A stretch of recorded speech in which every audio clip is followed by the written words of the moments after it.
to stay here, and I'll turn right back around. Give me one reason to stay here, and I'll turn right back around. Said I don't want to leave you alone. Fantasy football heads. We have reached the over halfway point of the season. We're starting in on week 7. It started a little bit last night with Thursday Night Football and continues now. But we take a look back to the past from week 6. I tried to keep my winning ways up. I was feeling comfortable after a victory, and let's see what happens. I played that song again for a reason, as once again my team lets me down.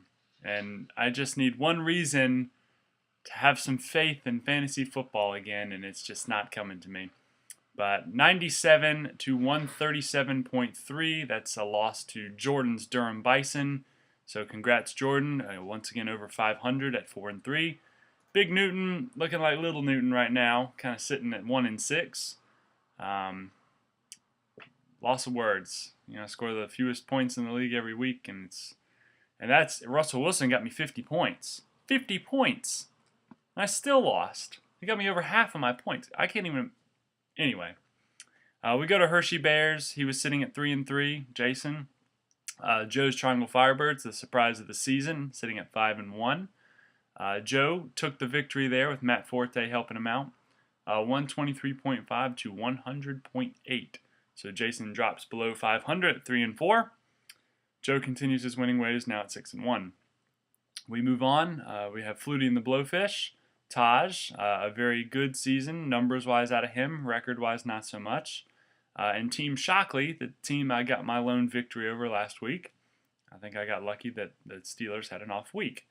Deb putting up a lot of points again at 120 to 116. So a very close matchup there. 4-point differential. But Andrew Luck, Tom Brady, one of the better quarterback matchups we had this week. And you can tell in the score. Then we move to, both of those teams were 3-3. Taj now sits at 3-4. Deb at 4-3. Congrats, Deb, on being over 500 now. Then we move on to Amanda's New Zealand Kiwi Birds, House Autry and Josh Autry. Go figure. That was our closest game of the week. But Amanda squeaking out a 104.8 to 101.3 matchup, separated by less than 4 points. Flacco didn't throw 5 touchdowns again for you again, Amanda, but it's still solid 20-plus points. Autry couldn't be helped out by Aaron Rodgers, near 40 points. So Autry slips to 4-3. Amanda improves to 3-4. So we will move on to Week 8. Remember, there's only 10 weeks in the season, so plan accordingly. And our trade deadline's coming up, but I'll touch on that in a minute. The matchups this week are Big Newton, myself, and Flutie and the Blowfish. After Thursday Night Football, I have a commanding 4-0 lead with Brandon McManus.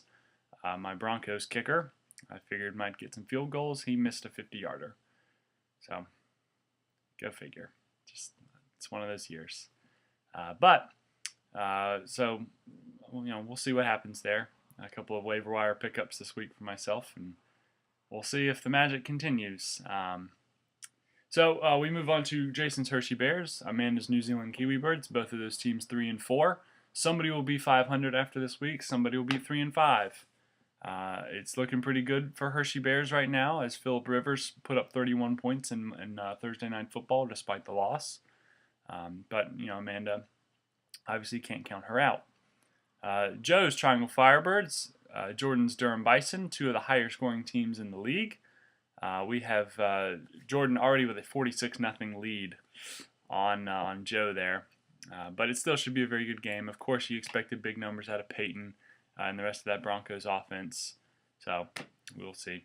House Autry, one of the Thomas twins, Jay Thomas, not really working out for him last night. Only gets him 2 points. Deb putting up 8.5 points with her Broncos defense. So 8.5 to 2. Those are their only two players playing. So we'll see. I also want to kind of take a look at our standings right now.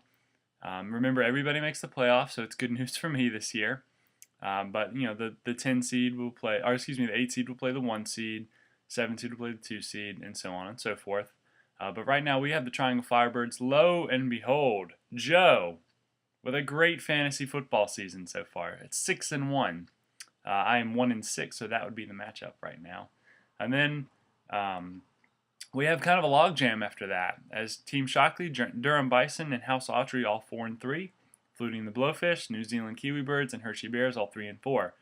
Positioning is everything, guys. So really push hard these last couple weeks. I know I will. Maybe to get to 3 wins. Who knows? I guess it could be done. But these next few weeks will be very important as to playoff positioning. The bracket right now shows, of course, myself and Triangle Firebirds, the 8-1 matchup. The 7-4 matchups, Jay's Hershey Bears as the 7 seed. Josh's House Autry is the 2 seed. Team Shockley is the 3 seed, facing off against the New Zealand Kiwi Birds as the 6 seed. And then Durham Bison and Flutie and the Blowfish as the 4-5 matchup. The trade deadline, like I said, is coming up.